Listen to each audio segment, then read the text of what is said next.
Hello friends, welcome to our YouTube channel friends. In this video, I will talk about the both earbuds battery replacement. So let's start the video friends. So if you are replacing this boat battery, so if it is another earbuds and you are replacing the battery like another battery that is local or something, it will definitely harm your ears also and you also.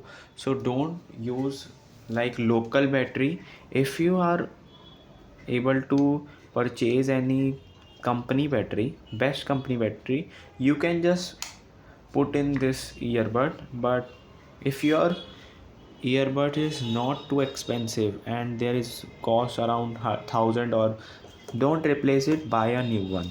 And it's a battery cost you 400 or 500, at least you can just purchase another one. So if you are putting it a local battery in this, so it will definitely harm you. I hope you like this video. If you like this video, then subscribe to our YouTube channel for more helpful tips and tricks videos. See you next time.